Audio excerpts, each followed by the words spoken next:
right, let's listen to some of this, though. Closer look at DMZ. I'm Isaac, here with Stephanie at Infinity Ward, and we're gonna take a deep dive into DMZ today. We got the gang together. It's pod time. All right, so if you're watching this episode right now, we just got the very first look at DMZ in the Xbox showcase. It was sick. I'm so excited to talk about it. Joe, tell us a little bit about what we saw. It's this kind of like, you see this state of the world of what's going on, the juxtaposition of what's being said versus what's being shown. You're getting a glimpse of Hajin. And then we go into kind of this squad rolling into DMZ on this intense mission. And very early on, one of the guys who's not really playing by the rules or not listening to his squad, he gets executed. And so the rest of that video, you're actually watching through the perspective. He's watching his squad mates. Yeah, that's what. Okay, that's what the spectate cam was. You're seeing it through the helmet cam. That helmet cam perspective for us just felt tonally right. It's a really cool way to see DMZ, and it's a little bit of a tease. Like, we're not going to show you exactly everything, but we're going to get this really cool we didn't get to see like the bag looting system when he looted the guy. What, 4 years worth or of the bandage. Then when you see it all come together, you're like, wow, we really made a damn game. But it came out really good, I think. 4 years of development, though. The experiential part of DMZ completely. Can you talk a little bit about the state of the world in Hajin? You mentioned that, you kind of tied directly to the events of the single-player campaign, but Hajin, is that how they're saying it? You know, the map and the world. Our story picks up just a little while after the events of the single-player campaign. There's a little gold rush going on between these different factions, and the North Koreans have now repopulated and taken back up the positions that they held from the single player. And so you're inserted to do various missions. And I wonder if you're going to have to complete the campaign like you needed to for Endgame. And then North Korea up at the top.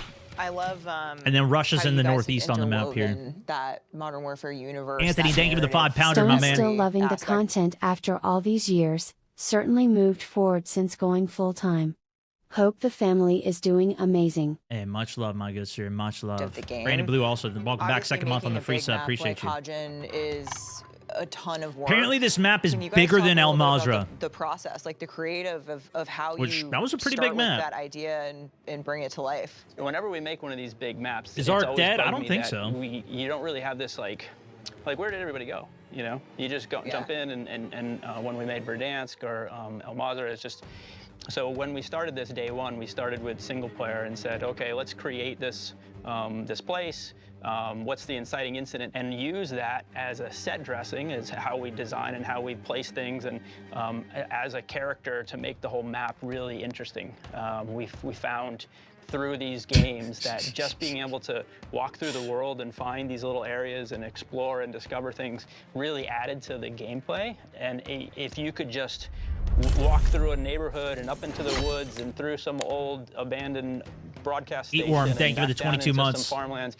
If we could make that enjoyable and exciting, and kind of spooky, and give it this layer of character, then everything else that happens on the way is gravy. I think we are talking about what we were looking for. See, you don't get that in PvE though, right? Like if you don't have a threat of something, then but also it's never going to be intense. Yeah. And everything that we can there's no to fear. Keep it fresh. And to answer more on the set deck, like the art team was at least for a lot of amazing. players. You look at El Mazrah and you walk into any building, you're like, people were here 5 minutes ago, but they weren't. But when you look at Hajin and you go into a building, you see like, I'll turn it up a bit. Panic. There's chairs knocked over and suitcases half packed, and you're like, looks like someone left here in a rush. So every building is telling a story, which goes all the way back new Zelda announcement. I think Leaks too. Suggest a remake of Ocarina of Time. These guys do I feel like a lot of the map design is a lot more detailed than what other games have inside of a lot of their buildings and stuff, especially for the scale of the map. Maybe that's a reason we get a limitation on the number of maps as well. I don't know. Easy, thank you for the 13 months. Wilfredo, thank you for the sub as well. Yeah, I don't know about Nintendo too much. I don't follow a lot of their games. SP campaign, it's awesome. And what's cool is like even if you don't start with the single player campaign, I think they have a lot of new destruction elements and then you too. see all these things, and then you're like, I want to play this game. So it's almost like you could go back and play the single player and see how this city got formed and shaped the way it is. So.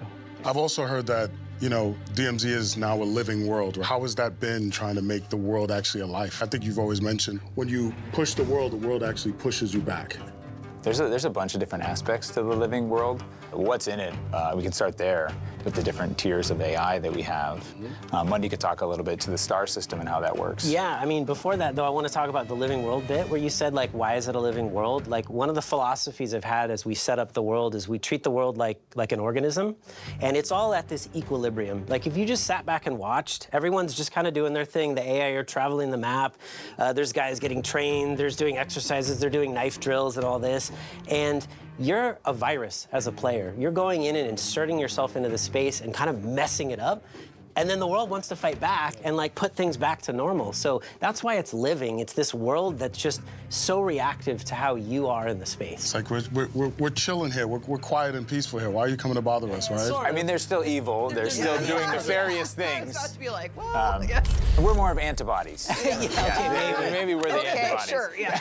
You just confirmed you don't have to play the campaign? Orcon, they give it to 22 months. We work in video games. But yeah, we lean so hard into the world and making it feel alive and making it feel believable.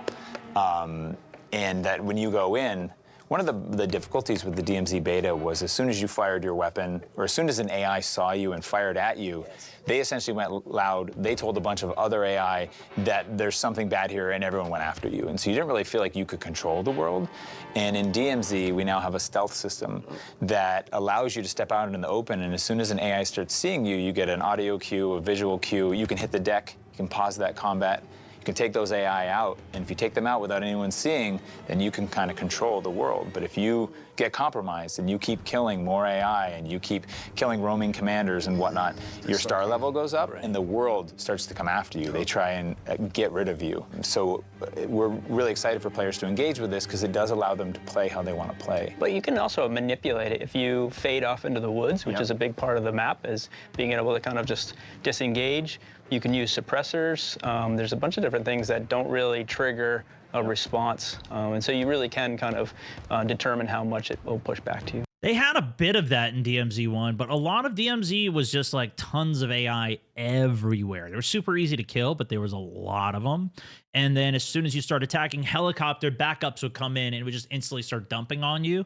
This does seem, at least from what they're saying here, it seems like it's going to require you to kill a lot more. You're going to have to do more in order to trigger more of that AI and enemy presence to come in, which I think is better. I think there was too much AI in the first one, which is why I'm a bit concerned even of them having more powerful and more powerful AI, I guess, on this front. Yeah, the hunt bots will come in. But that's if you kill players. That's a different aspect of the game. There's also a bounty system on your head if you're killing other players. Archon, thank you, my man. You guys are such big fans and players of Extraction too. You're so passionate about it. And how did you bring that experience from, you know, playing with each other? No, I haven't played new how DMZ. Did it shape DMZ? Accidentally shooting Jeff in the head.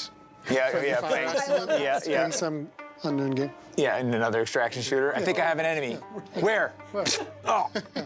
Shit, I just killed Jeff. How'd you get ahead? And he's like, hide my shit in the I bushes. did the exact same to Jack Run. They also could be overhyping the AI difficulty in this, and it could be easier than they're saying. Completely true. And actually, I hope that the AI is relatively easy to kill, but I do think the commanders, that's what I'm assuming they're talking about, is the commanders and the lieutenants.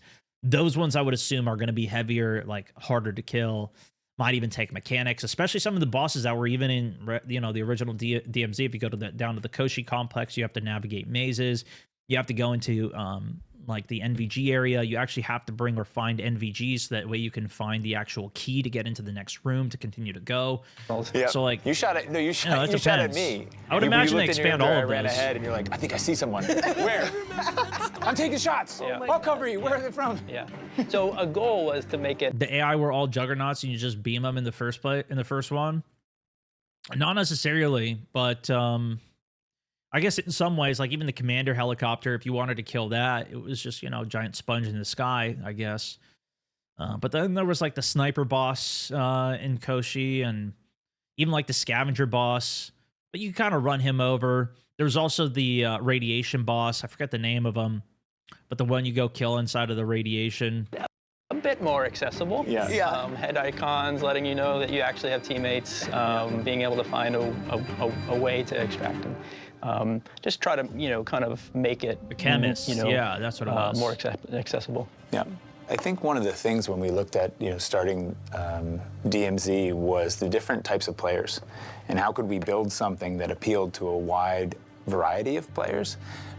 So you have your people who are your collectors or your looters, you have your people who are your narrative players, you have your PvPers, you have your PvEers who really like playing against AI or other bosses and things. And so this is my biggest thing, is I think that's the direction that most of the game has gone. That's why I figured they gave up on DMZ, because that's essentially what they did. They did, and then they switched it to MW Zombies.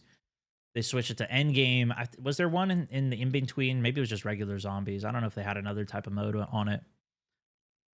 But even in that was just PvE, right? There was no PvP at all. That was where they focused on it, and it became just like, a super chill, easy, casual mode to play. Now they're taking it away from those players who... Those players who have kept going with it through all the years. That was our kind of challenge to ourselves, is if we can find a success condition for each of those players as they come into this mode, then everyone can exist together, play together, work together, hunt each other. And that was kind of the birth, I think, of DMZ. Yeah, that defines what we mean when we say accessible. Like, it takes all sorts of players. The community is diverse, and that's what makes the experiences so interesting. That's what ends up having these amazing different stories that come out from DMZ, because people are playing thank you for the sub, my man. ways, Welcome but all in. the same Fingers space. crossed the game is We good actually and did doesn't get surveys ruined by in-game in cheaters terms and of rats. actually getting data from the players and getting feedback from the players of what they like to do, and that's where we came up with the conclusion that, like, yes, there was very diverse activities that people like to do in varying differences. Like PvP is a big centric aspect of this, but so is all the other activities that people were doing. And as we Well, DMZ, that's all that was left at the end of it. I mean, like, you go into a game, no loot. Even like if you play it right now, there's literally, even if there was missions and stuff, you still would not ever care to do them. Even the end game challenges at the time, like the camos and the secret Easter eggs and stuff, most people didn't really do them. If anything, when you're playing it, a lot of people were just, well, also it's super bugged. You'd have to take stuff from map to map, and then that wouldn't even work, and it would be bugged. But the only thing to do is like, all right, I just need plates and a weapon. I'm not going to loot anything else. Maybe you take a super high value item, sell it just to buy more plates and stuff. live extraction shooters as well. I think there's something for us to the genre, which is the stakes, like the loss, the like putting everything on the table, that excitement. Some people still play you're only PvE getting though. in these types of game modes. They're playing the so PvE DMZ right now. Yeah, it's cool. It's if you But I think it's equate to it grind like weapons. VR, there's no pressure pushing you to do these actions. It's kind of this really beefy mid game of a VR where you just can kind of go. Well, until the end game when the radiation pushes you to an exfil. But I haven't heard any mention of that yet, if that's how it's going to work on this one as well. Sinners, also welcome back. Go where you want, and you kind of determine your level of participation or anxiety. But why do you think they got away from DMZ for so long? I think it was still too PvP heavy, and they already had Warzone. It was kind of competing with that style of game, and it also took more work that they weren't putting in.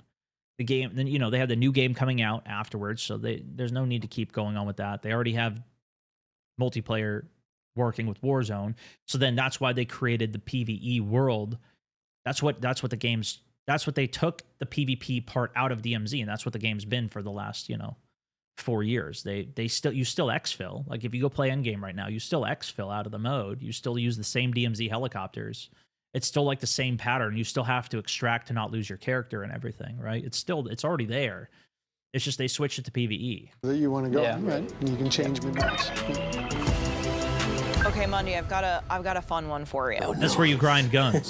Infill to exfil. Or just have like a chill Take us time. through what a match looks like. What are we experiencing? Give us the high-level hits. I mean, everyone's got a little bit of an input on this one in particular, but I've been thinking a lot about what makes a full deployment.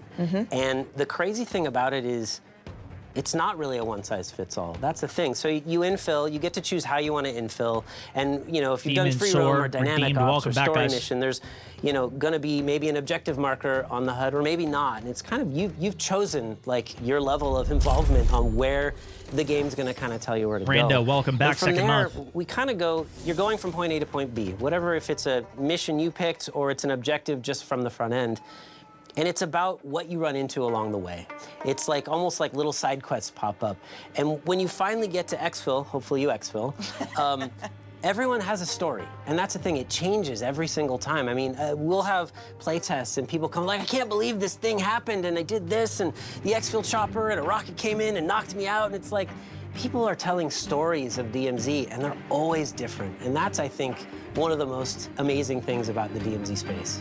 You said there are different ways to infill. Yes, there are. Yeah, well, I mean, you get to pay for, using cash that you've found in the game, different ways. And maybe you want to have an advantage of a vehicle with you because you know you got to get somewhere really fast. Maybe dirt bikes or maybe LTV. I mean, there's various different ways you can come into the space, and they all have their advantages, but they also sometimes have their tells. If you come in a helicopter, everyone's going to be like, they bought a helicopter. Yeah. But there's also all the air traffic that you can kind of hide in DMZ, like AI are flying by too. So you can get lost. Players? How about we dive back into the weather, though, the dynamic weather? I mean, we brought in a few people to play DMZ early, and there we had the weather's random. It's random weather patterns, and so their first playthrough had heavy snow, heavy wind, and heavy fog. And they were like, holy shit! And then we were watching them play, and they're going upriver on the raft with the wind blowing and the snow going horizontal. The infill switch sounds interesting. Why does it always sound like BS? I think the infill part, I mean, they kind of have that already.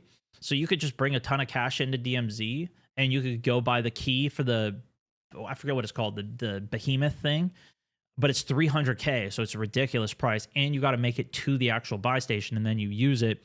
I think the bigger thing is like, that all sounds great, but also if you don't have any incentive to do any of those things and you don't have like the MRAP, that's what it's called, thank you. If you don't have the incentive to do any of those things though, like you're going to go into a game and there might be stuff to do on the way out, but if none of it matters, then you're just going to go hunt another player. That's kind of what it turns into now. You're just going to go kill some people in exfil or something like that. If there's not really like the system behind it to where it's like, okay, you're on a mission, you have this objective to do, you have a lot of things to do.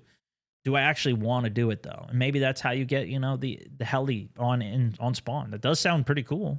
But you can kind of do that now, but there's more steps. You have to go to the buy station in order to go to it. Every time at the beginning of DMZ, you got to go straight to the buy station to get plates because you can't spawn with plates. Their guns are covered in snow in their hands, and then the next time they played, it was rain sprinkled that then transitioned into heavy rain. It just makes the map and the world feel dynamic and makes it feel real. And then, one of them was like, the map's kind of dark. And we're like, well, you got a couple, this was at lunch, and we're like, well, the next deployment, let's see what happens. The next deployment, it was sunny. And he was like, never mind, it's good. So it's really, really cool, and it just makes the world feel alive, and it makes it feel more real. It changes throughout the match, you said. Yes, it does. It's not static. It's not just rain. It actually changes and transitions. It's not even a map wide. Yeah. There are pockets. Cool. Yeah. So you could be on a hill, look down across the valley, and then you'll see this cool storm front. Yeah. And you can see where it's raining down there. Yeah. And so you can go down in and go down that area. So. And for those who are concerned didn't know about that. fairness in PvE, yes, they change what they Al can Capone, see based thank on you if for the it's jewels, super man. foggy. They can't see as far, just like you. Red card. So in DMZ, we have multiple options for deployment. Yeah. So you can either deploy to free roam, Yeah. you can either deploy to story missions, Yeah. or you can either deploy into dynamic operations. We were talking about that. It stemmed from the DMZ beta and joining into a random squad. And everyone kind of has different goals that they want to do. So you'd have these moments where you land on the ground and then two players just F off in different directions because they have their own things they want to do. And you're like, whoa, what are you doing? Yeah. So in DMZ, we've pushed hard that we have, before you're going in, you're choosing what you want to do. So if you want to do story missions, then you choose that, and you get matched with other players on the deployment who are working on your chosen story mission. Same thing with dynamic operations. You don't have to run to collect the phone. You can just say, I want to go play a dynamic operation, and we pair you with a bunch of other players that want to do that, and that squad goes in. And so then you have that clarity. But if you want to do free roam and you want to hop in with other players who want to do free roam, then it's wide open. You guys can talk and figure out what you want to do. So I thought this was going to be based on like the whole lobby. The way that some of the creators that were talking about this, and this is what I had to kind of watch enough people to figure out, but the way that they were talking about it was, it seemed like it was more going to be like how Modern Warfare Zombies was, where if you do a campaign mission there, you go into the world, you go to a separate instance that's just campaign. This is more like it's the people that you're queuing in with will be on the same missions as you, which I think is, I mean, that's great. DMZ, though, has it so that you can find a party with people, which they took this whole system out of the game. But you could like choose and like find people before you go into match with them, which is, I think, far more important for a game like this because you're actually risking stuff when you go in versus, Battle Royale, just back out of the game. It doesn't really matter.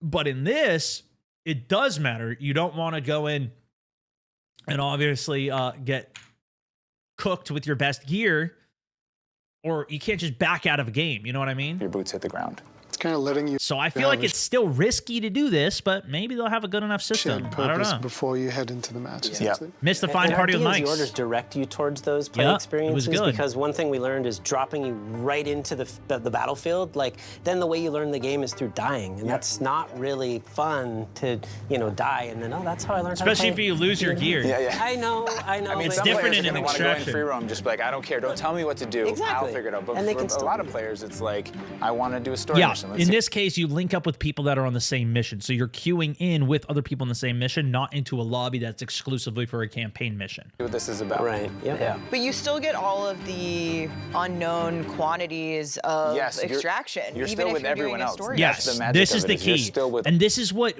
I at least a couple of things that I was watching on the first day that this came out was not made clear to me from the way that some people all were the talking doing about it. I dynamic didn't understand operations, that. story missions, That's just and important. free roam, they're all together.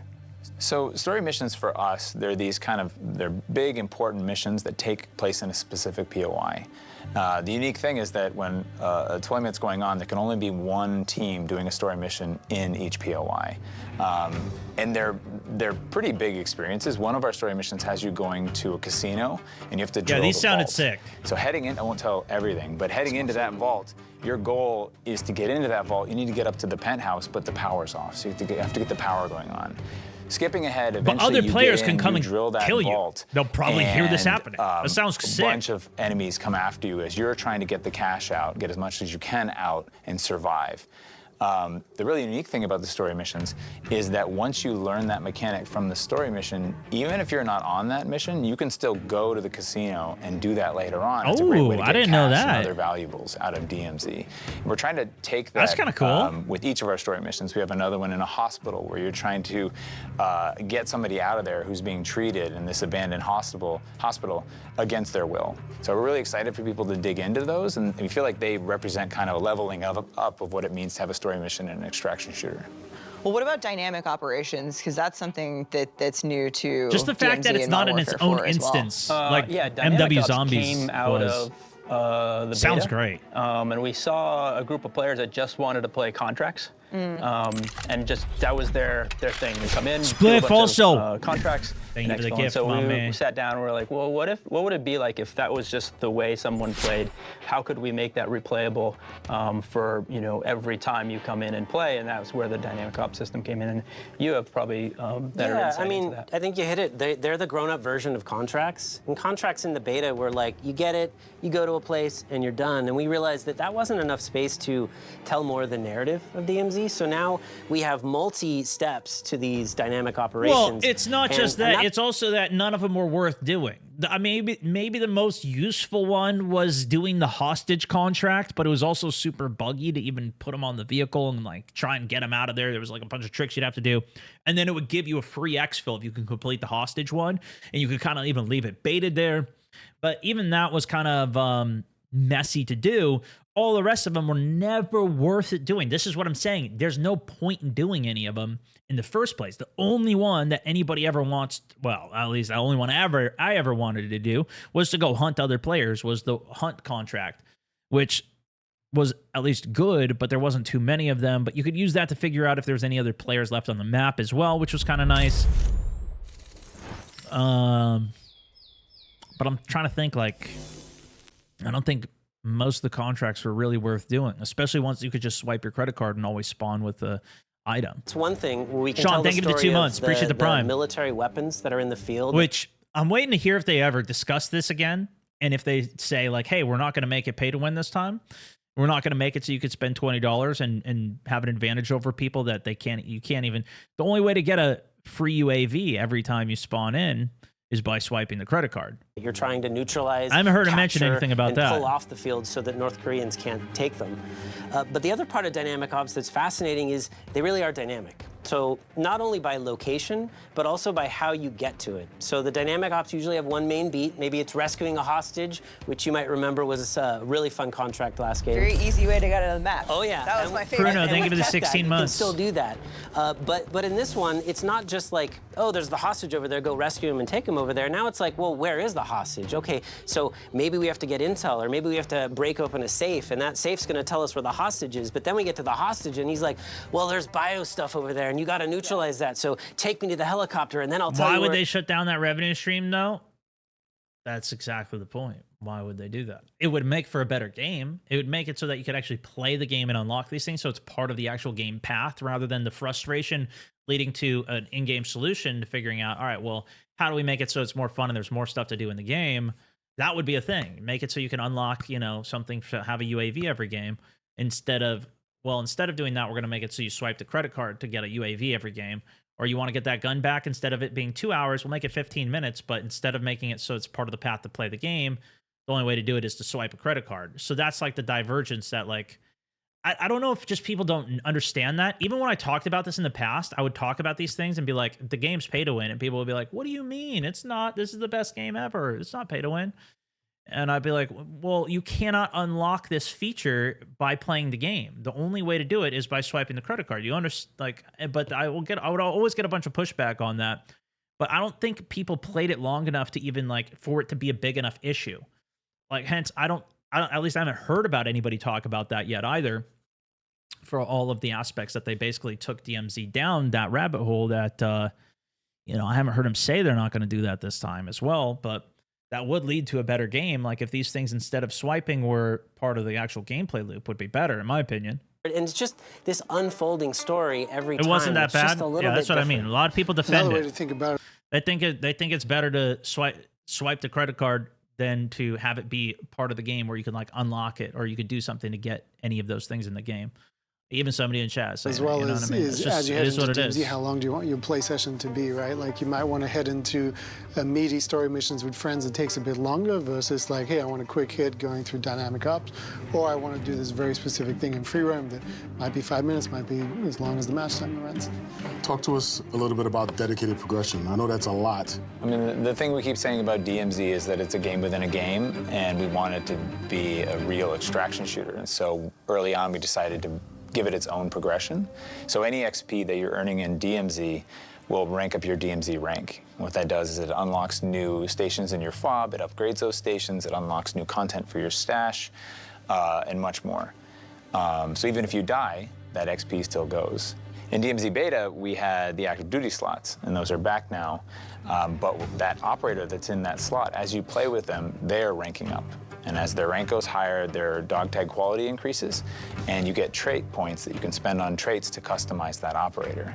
But the coolest thing is that if that operator dies, you have an option when you get back to the fob to rescue them. We call it our MIA system. And you can spend cash to rescue that operator, and any XP you've earned now converts to trait points. You can spend those points and continue that progression with that operator. It also means you can have an operator for different purposes. Yes. You know, you can Yeah. start collecting this operators for when I'm doing my missions or going after some loot. This They have this as well. They're not mentioning it here, but that's already in the game for the active slot. They already have this as well, where when you play with the character, instead of it being a path where you choose a skill, though, it's just you get a random Stone, perk, are you a parking and ticket? then that sticks. Because you've got fine written all over you. And then that sticks as you continue to play. You have to at least do one contract, and then if you exfil after doing a contract, you get a perk, and you build the character up. The problem is, of course, you get hacked on, especially right now, because there's tons of hackers that don't fix the game. You get, and then your character dies, and you can't get the character back. In this case, you play with the specific character. We don't know exactly what this even means, but you can also just get the character back, which I feel like is also like, doesn't that defeat the purpose of some of the extraction shooter element? And this is where I think the game's going to be made a little bit more casual, which I'm not even I don't even think that's necessarily a bad thing. But like one of the things right now is like I have a Damascus dog tag operator right now with all 10 perks. I never want to run them because I know I'm just going to run into I don't actually ever want to run them because I don't want to lose them, and it's so hard to get those things done. My solution was to just make it easier so you can get more perks in the first place. This is what I talked about all the time, where imagine you can get 2 or 3 perks in one raid instead of having to be 10 different raids, doing a contract every raid and then exfilling. They had this obsession in DMZ with the exfil where you would need to go in and complete the thing and then exfil. You do one contract that you're signed up to do. You might spawn on the other side of the map. Oh, tough luck. But you can only do that one thing, and then you got to exfil, and then you got to go put the next quest on, and the next quest. You can only do one quest at a time. But they really wanted you to keep exfilling in the game rather than just keep playing the game. Now I don't know. I don't know how that's going to be for the sake of this, but making it so that you can just keep your character and it doesn't really matter if you die anymore, I don't think is the best solution for an extraction shooter, you know, with this MIA system, but I also haven't seen it. So maybe maybe the cost is high enough to where it does make sense, and maybe they've done a good job with it, but I guess that kind of worries me a bit. You'll still lose your gun, it seems like, as well, but if you're not really risking the character, like, okay, I'm just going to go play that character then. That's like fully juiced up versus like, at least even in the current DMZ, like that's the only thing that I care about. The only reason I don't want to play my character that's got full 10 perks in Damascus Dog Tag is because, you know, I'm probably just going to lose them, and it's so hard to get those guys leveled up. That's where I think the balance should be, though. It's kind of, maybe it's easier to get them leveled up in the first place versus you always just got to keep them. Like, there's no point in, like, it doesn't matter if you die. But it'll depend how hard is it to get guns, how hard is it to do a lot of these things, I guess. How much money does it really cost to bring your operator back, and a couple of those things, right? one's for when I'm hunting players, Yep. and so on and so forth. But also that operator doesn't just delete. The option to rescue him stays there Yep. forever. So you can. Yeah, that's it's just crazy. Like That's hey, crazy to me. I don't have enough money to rescue him, but I'll go and play some matches, earn up some money, then I'll go save him. You know. Yep. So about the stealth system. That's interesting, Yeah. though. Is there anything that players should be aware of when running Jack, around? thank you to the or second month on the just- subbage as Do well. you want to take this stealth system? I or can why talk not? about it. So our stealth system is different because it's not binary. It's not one of those things where the AI sees you and all of a sudden the switch is flipped. It's more reactionary to how you're behaving. If you do get detected, you become compromised, and after compromised, you kill AI, now your star system starts to go up. You get 1 star, and reinforcements are coming in. You go all the way to 5 stars, and we're gonna send, oh gosh, Death Stalkers after you, Hunt Squads. We may even send some Riot Shield guys after you, so yeah, the world's really gonna react pretty strong if you push hard. Yeah, I've had that experience. You have? It gets Yeah. pretty gnarly. Did you trying to get the hell survive? out of it. I tried my best, like running away from them. I could not hide from those guys. I think Scott Carpenter was watching me trying to get away from them for Oh my God. 2 or 3 minutes. It got really crazy. But I should say also, it's opt-in. So Yeah. if you, like Jeff said earlier, if you disengage from a POI and go off into the woods, we know that, we detect that, and we go, we're pretty sure you don't want this, and we let it kind of calm down naturally a little bit. So that's like the stealth system. It's like the GTA wanted star system. The more that you actually fight and kill the AI, there's also another element against other players that you kill where you get kind of a bounty on you, which I'm sure they'll talk about in a second. But this is specifically like AI related, which I'm hoping that there's there is actually that option where you can kind of avoid the AI if you do run into the woods. That actually sounds more positive to me. I know this was a big deterrent for a lot of people who never even wanted to consider playing DMZ because they're more PvP players. And all of the AI that was in the game was already pissing them off enough. Even in Warzone, if you remember in MW2, that was when they added AI into Warzone as well. And a lot of players really, really disliked all of the AI that was in the game, understandably as well. Because then it just turned into, oh, I got to constantly just keep fighting the AI when there's other players here or whatever, you know? So hopefully you can control some of that. I'm sure some of it, though, like there's just going to be tons of AI in different areas of the map where you're probably going to be having to do a mission or where there's other players. So you're going to still have that element with the fights. That's kind of part of the experience of a PvEVP game. So I think it makes more sense in this versus Warzone in the first place anyways. Might there be any extra rewards if you're willing to risk it all on the star system? There's only one way to find out. It's by killing those guys. Day one. Tell us how looting and crafting will work in the game. It's been a group effort, right? From the design of Hajin to what kind of loot you're going to find in the game to the containers. And the goal from the start was that there's a logical layer to looting. So if I'm from the buildings you go into, so if I'm looking for military gear, I'm going to be hitting police stations. If I'm looking for medical gear, I'm going to be hitting clinics and hospitals. And if I'm looking for printer materials, I'm going to be hitting residential buildings. I'm going to be hitting gas stations. If I need radiation gear, I'm going to be hitting the fire stations. And if you need money. And if you need money, you got the vaults, you got the cash registers. We also pushed really hard if you're desperate and you need a bandage to heal your wound, that every bathroom generally has a medicine cabinet, so you can check in there. So it's all built around realism as much as we can, to where I think I might. That's how even the current DMZ is. That thing. So that's kind of like layer one to the looting system. It also gives really strong purpose to the looting because all those items those places you're going, you're also finding crafting materials. So if you didn't find the thing you were looking for, if you didn't find the plate carrier in the police station, you can come back to the fob and you go into your printer, and if you have the right printer ingredient, you can print your plate carriers, you can print your backpacks, and much more. There might be some items that you need to craft more powerful items that you can only find on roaming commanders or on bosses. Yep. So you're going to have a fight on your hands if you want to get your hands on them. The fob is going to be a really cool spot for you and your people to just kind of hang out. But there's also, what you guys are missing is that there's also a firing range in the fob too, no? Mm-hmm. Yep. Yeah. You know, so you can test out your weapon, whatever you just bought from the gunsmith, you go test it out in the firing range real quick. Yep. But it's kind of just a hangout spot for you and your team.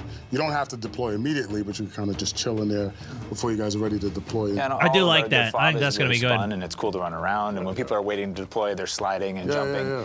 But anything you can do in the fob, you also can open up the menu and just quickly jump with our quick nav between your 3D printer to your stash. Okay, that's good. That's good to me too. Really, I really like that. This is essentially, that's how Delta Force works as well. They do have a spot that you can go through. Granted, you can't hang out with other people, as he's saying, on it, but you can quickly just navigate the menus if you want to. Yeah, this is essentially, it's like a public, not public, but a private little lobby that you have for pregame where you can essentially be in an area, social space with your friends.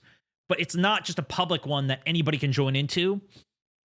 It's specifically just your base and whoever, you know, from your lobby joins into. The fob is a place where you World War II had a public you have one. Your fob, and then you can invite friends to your party, and then they appear in your fob.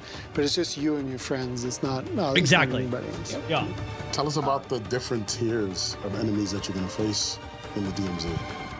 So generally, as you work through DMZ, you're kind of our tier 1 grunts, right? And then some areas are tier 2s, and we go all the way up to tier 4s, right? And those are the kind of like the scary hunt squad guys that are coming after you.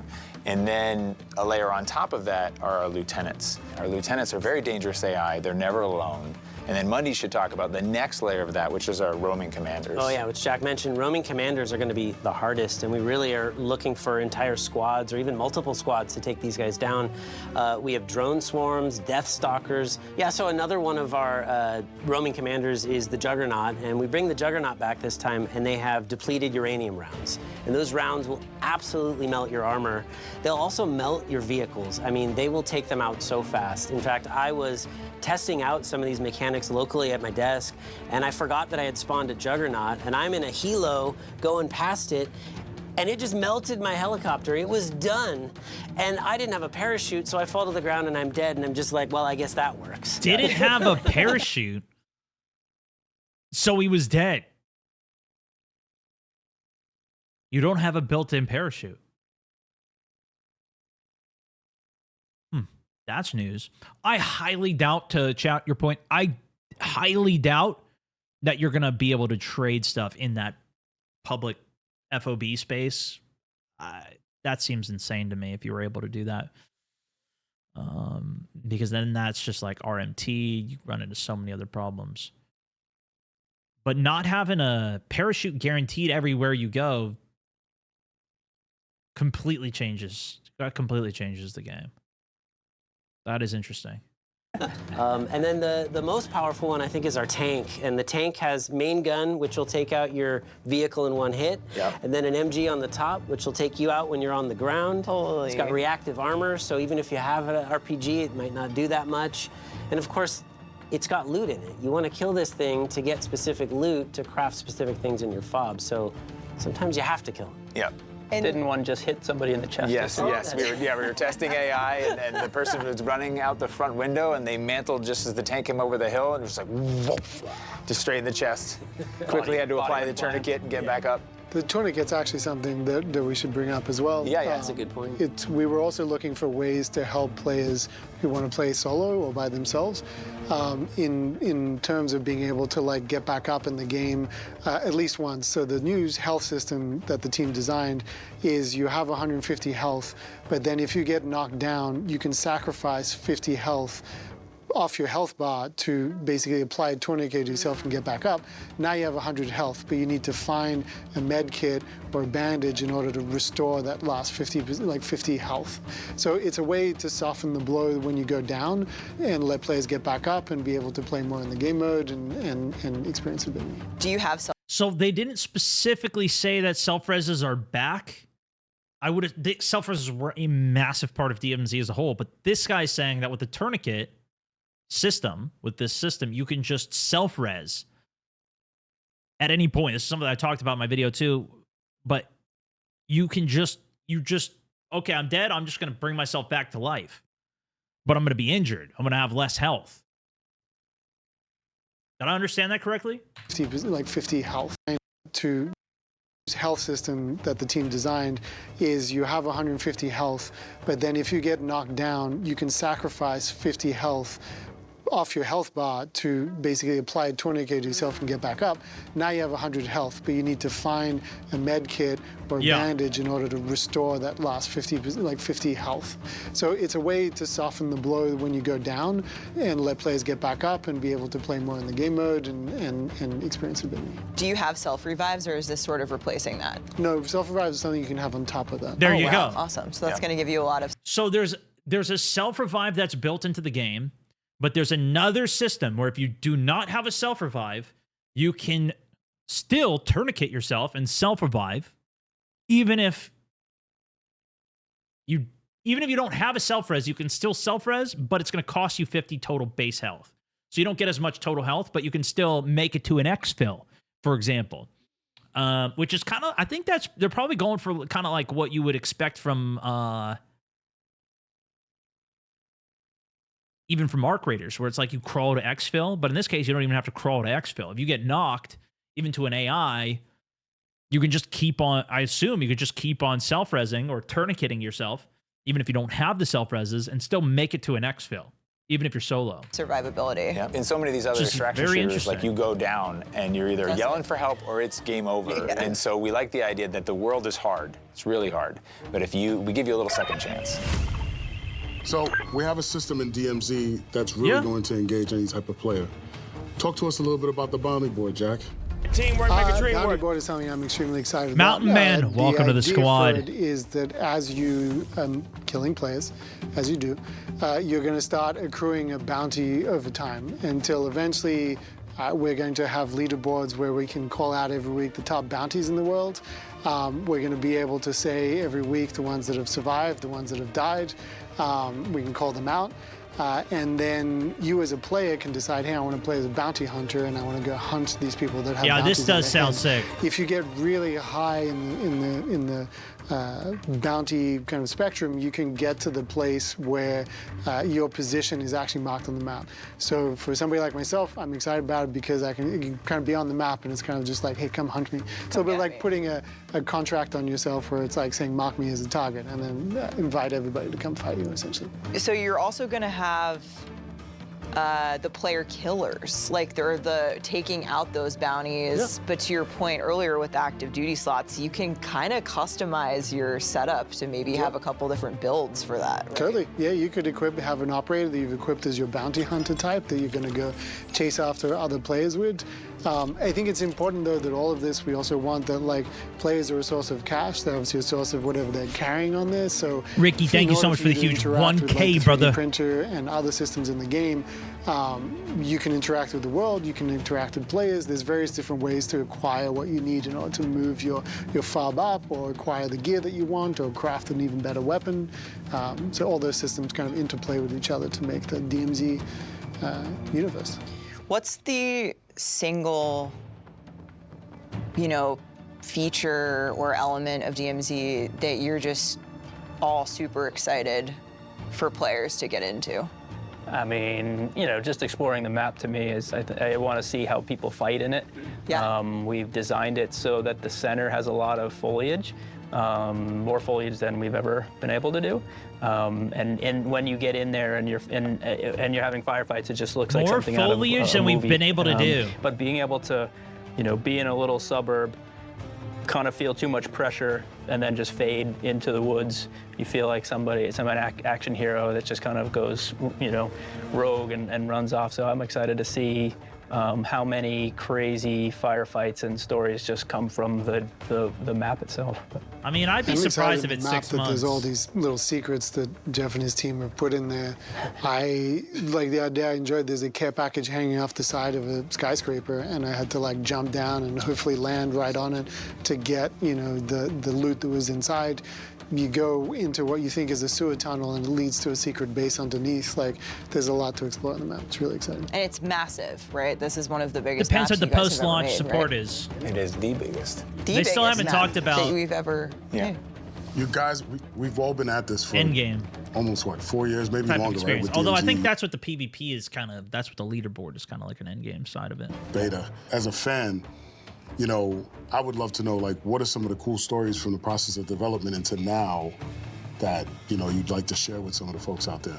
I can think of one moment that hit for me where I transitioned from a developer into a full-on fan of DMZ. I was playing with Matt Holdner and Dave Lee, and we were playing this match, and it was playing out like most matches do. You fight some players, you fight some AI, and you're going, and we were so immersed in the world, we lost track of time. And we didn't realize the radiation was expanding, and we missed the final exfil, or we missed the second to last exfil, and the final exfil pops. There you go. So radiation is still in the game. It's still going to expand. And it sounds like there's still final exfil. Up, and long story short, it was a race to get there. And as we're racing the vehicle and it runs out of fuel, and then we're on foot. There you go. There's fuel in the game. Unless he's talking about the first DMZ. They took fuel out of the vehicles on the game, so you didn't need to deal with that anymore. But that was something in MW2. You'd have to go to gas stations. You'd have to have gas canisters to refill your vehicle's fuel. As happens, we all went silent, and it was really weird. I was like, did Dave's mic break, or what's going on? And finally, we exfil like 3, He's talking about the beta. You guys think he's still talking about that? 2, 1, and we're in. The radiation covers the exfil chopper. We're putting on the masks that are in there. And I turned to Dave, and I was, Dave, Yeah, I mean, this is all beta stuff, so I guess that makes sense. Dave, what happened, man? Like, are you okay? You got what quiet? Is your mic dead? And he's like, no. That was the When most can you drop dramatic a nuke in Warzone Stone? moment I've ever I think that's coming in the mid-season. had in a game, and we all just realized, like, holy crap, like, this is all the things you've been working towards are finally realized into this thing that you can see now as a fan and a player, and we just went, wow, this is awesome. I think it's the That sounds to me like he's talking about the new DMZ. I don't think he's talking about the first one there. You guys think he's talking about the first one? He's saying when he became a fan, but maybe he wasn't a fan of it before. It seems to me like he's talking about the new one. It's the mix of all the things coming together, right? I think he wasn't a fan of the old one. Or maybe he didn't play it. I don't know. So you play and you're playing, and just the amount of times that I say personally, when I'm playing, oh, that's fucking cool. Oh, that area of the map, I didn't realize that was there. Oh, the weather, oh, snow, that's really cool. You saw in the Said when he went from a developer to a fan. We exfil like 3, 2, 1. Yeah, I guess it runs out of fuel, and then we're on a fan of DMZ. That, you know, you'd like to share with some of the folks out there? I can think of one moment that hit for me where I transitioned from a developer into a full-on fan of DMZ. I was playing with Matt Holdner and Dave Lee, and we were playing this match. But he's talking about the new, like the question was about, it wasn't about the biggest map. Old one. 4 years, maybe longer, right, with DMZ beta. As a fan. Okay, with the beta too. I guess maybe that is what he's talking about. Okay, so maybe not confirmed. You can see. It's the mix of all the things coming together, right? So you play and you're playing, and just the amount of times. Michael, thank you for the 2 as well. When I'm playing, oh, that's fucking cool. Oh, that area of the map, I didn't realize that was there. Oh, the weather, oh, snow, that's really cool. You saw in the trailer the knockdown mechanic, and we have these moments where like you're traveling through, you're getting out by the skin of your teeth. You're at 5 stars, you're riding away. In the exfil chopper, you think you're good, and this happened to Steve Nahara. All of a sudden, AI chopper pulls up sideways to the exfil, and he's looking at him, and they fire an RPG into the chopper, hits him, and knocks him out the other side of the chopper. So he goes falling down, holding. Yeah, you know what? I did hear that explosions will actually knock you over now. Just looking at him like, sorry, bud. And then Steve, we thought like, oh, was gonna be sad or frustrated. He just came over and he was like, I had the coolest thing happen. This happened, and then I did this, and I wasn't careful, and I fell, and I saw the chopper as I was falling down and hit my back. I was in the back of that chopper when that happened. And he was talking to me for a second. It hit. It knocked me down, and I see him go out the back. Like, have you ever seen footage of someone that gets knocked off of water skiing? They just get in the water and they're drifting off. He's just like, yoo. So good. It's very Steve coded from what we've heard about Steve. It's happening again. So I want to talk about challenges a little bit. We know players in the DMZ beta, they love those, you know, long-term engagements, and I know you guys mentioned replayability has been top of mind. Things like the Serpentine camo, for example. Like, what have you got in store for us? We don't have specifics, but we are working on long-term grind challenges, multi-step challenges, and we're trying to make them challenges that are fun to do in DMZ, and they don't make you do something weird, like put on a hazmat suit and go sit in the radiation. But we have a bunch of challenges in store, and then we know that a bunch of people are fans of the Serpentine challenge, so there's the spirit of that is in some of the stuff we're working on. Sweet. Yeah, that was a good one. I mean, they had a lot of good end game stuff eventually that kind of were. It was at least something to do at least once that were very complex. I've also heard that they're going to have stuff like the classic MW2 raids, which sounds really cool if that was part of this. I think that takes a lot of the stuff that a lot of people were even interested in Marathon for, which they kind of had to an extent already in this, even like going to the Koshi, grabbing the NVGs to grab the key to open the room and do the puzzles to get to the back, to open the secret buy station, which you needed the certain items to open the buy station, and then you needed the certain stuff to even buy the gun screen, for example. All right, y'all, thank you for joining the COD Pod today. We got a game to finish making and some play tests to attend. As you can see, we take play tests seriously here. We got to get out of here. Thank you for tuning into the pod. If you want more information. All right, but yeah, we'll keep up to date on that. That's pretty insane though. Like this got a lot of views. This just came out yesterday. It's already at 6 million views. So there's a lot more interest in this than. Think COD learned their lesson? Seems like they're finally scared of the competition. I think the game is going to be much better. I mean, just the fact that there's the competition of the facts like the dragging system, the proximity chat are already huge upgrades.